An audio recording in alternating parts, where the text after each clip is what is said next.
সে TikTok করে, বেহায়াপনা করে। ওই নারীর জানাজার সালাত ওই মহল্লার কেউ পড়েনি এবং কবরও দিতে দিচ্ছে না, আমরা দেখলাম।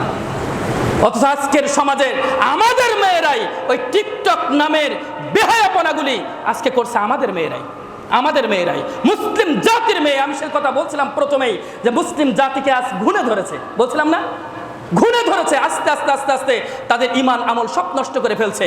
ওই যে বাবা মেয়েকে ছেড়ে দিয়েছে, ওই যে বাবা ছেলেকে অন্যায় পথে, বেহায়াপনের পথে ছেড়ে দিয়েছে, ওই বাবা তাহাজ্জুদ পড়লে ওই বাবা জান্নাতে যাবে এটা আশা করে কি করে? তার সন্তান কোন পথে কি করেছে তার অধীনে যতক্ষণ পর্যন্ত আছে এই হিসাব দিয়ে তারপরে তার পা নাড়াতে হবে কিয়ামতের ময়দান থেকে। অত সোজা না। নিজে তাহাজ্জুদের সালাত আদায় করলাম আর সন্তানকে দিলাম বেহায়াপনা করতে, নামাজ নেই, সিয়াম নেই, ভালো ভালো কাজকর্ম নেই, দিয়েছি ছেড়ে। পশুরাও বাচ্চা প্রসব করে, পশুরাও বাচ্চা জন্ম দেয়, ওদের দেখার কেউ থাকে না। কিন্তু আপনি তো পশু নয়, আপনাকে আল্লাহ শ্রেষ্ঠ জাতি হিসাবে তৈরি করেছেন, সৃষ্টি করেছেন। কিন্তু এগুলো কি দেখছি আজকে আমরা? আমাদের সন্তানেরা এগুলো করছে। অথচ গান বাজনার তালে তালে, এই টিকটক করছে, গান বাজনার তালে তালে আনন্দ উপভোগ করছে। আর আল্লাহ নবী সাল্লাল্লাহু আলাইহি সাল্লাম বলছেন মিজমারাতুশ শাইতান, এগুলো সব হলো শয়তানের কাজ। গান বাজনা, বাদ্যযন্ত্র, এগুলো কার কাজ? শয়তানের কাজ। অথচ শয়তানের কাজে আমরা, আমাদের বাবারা, আমরা কি করেছি? আমরা আর আমাদের পকেটের টাকা দিয়ে দিতে, যা যা যা একটু আনন্দ করে আয়। এখন তো সময়, হ্যাঁ এখন তো সময়। আহারে, ওই সন্তান কি শিখবে? ওই সন্তান কি শিখবে? আজ দেখলাম ঈদের আগের দিন থেকে বাজি পটকা ফোটানো শুরু হয়েছে। কার ছেলে?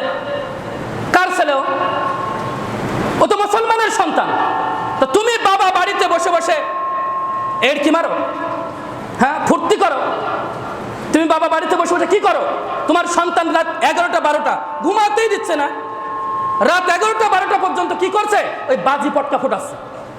তা বাবা বাড়ি নেই, ওই সন্তানের ভাত খাবা, পরে গিয়ে আশা করো ওই সন্তানের ভাত খাবা, তোমার ভাত দেবে ওই সন্তান। হ্যাঁ, গাছ যেমন পরিচর্যা করবা তেমন ফল দিবে, ঠিক না ভাই? গাছ যেমন আমরা পরিচর্যা করব তেমন ফল আমরা আশা করতে পারি। গাছের পরিচর্যা মোটেও করলাম না, ওতে ফল দেবে কি? ওটা আগাছা জড়িয়ে ওকে একেবারে ধ্বংস করে দিবে, ওই গাছটাকে ধ্বংস করবে না তো আশেপাশের পোলাপান, বখাটে পোলাপানেরা ওকে ধরে ওকে নষ্ট করবে। এগুলো চলছে। এই যে বাজি পটকা ফোটানো মুসলমানদের আনন্দ উৎসবের অংশ, এগুলো কেন তোমার ছেলে করে কেন? আর তোমার ছেলে টাকা কোথায় পেল? তোমার ছেলে টাকা কোথায় পায়?